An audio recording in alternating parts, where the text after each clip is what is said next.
ప్రకృతి ప్రేమికులకు వన్యప్రాణి అభిమానులకు శుభవార్త. జీవ వైవిధ్యానికి చిరునామా, పచ్చని అందాలకు నెలవు అయిన నల్లమల అడవి ప్రస్తుతం పక్షుల కిలకిల రావాలతో కొత్త శోభను సంతరించుకుంది. శీతాకాలం సమీపిస్తున్న తరుణం, కార్తీక మాసం ఆరంభంతో సుదూర దేశాల నుంచి అతిథులుగా నల్లమలకు క్యూ కడుతున్నాయి. ఇవి మామూలు అతిథులు కాదు, ప్రపంచంలోనే అత్యంత అరుదైన వలస పక్షులు. చూస్తున్నారుగా, ఇవి కేవలం పక్షులే కాదు, సజీవ చిత్రాలు. ప్రఖ్యాత చిత్రకారుడు తన కుంచెతో గులాబీ, నలుపు, బూడిద, పసుపు రంగులను రంగరించి సునాయాసంగా గీశాడా అనిపించేలా ఉంటాయి ఈ పక్షులు. అందుకే శాస్త్రవేత్తలు వీటికి పెయింటెడ్ స్ట్రోక్ అనే పేరు పెట్టారు. ప్రస్తుతం నంద్యాల జిల్లాలోని ఆత్మకూరు నల్లమల అభయారణ్య పరిసరాల్లో ఈ అరుదైన పక్షులు సందడి చేస్తున్నాయి. అంతరించిపోయే కొంగజాతి పక్షుల్లో అతి పెద్దదిగా పేరొందిన ఈ పెయింటెడ్ స్ట్రోక్ పక్షులు నల్లమలకు వేల సంఖ్యలో వలసొచ్చాయి.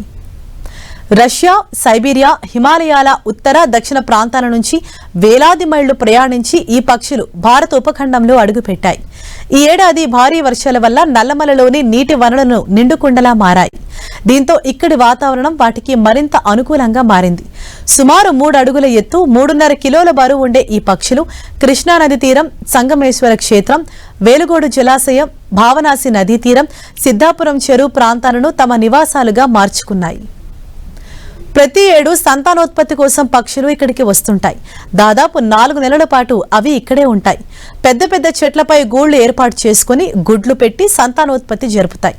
చేపలు, కీటకాలు నీటిలోని నాచును ఆహారంగా తీసుకుంటాయి. 4 నెలల తర్వాత, అంటే మార్చి నెలలో తిరిగి ఇక్కడి నుంచి వెళ్లిపోతాయి.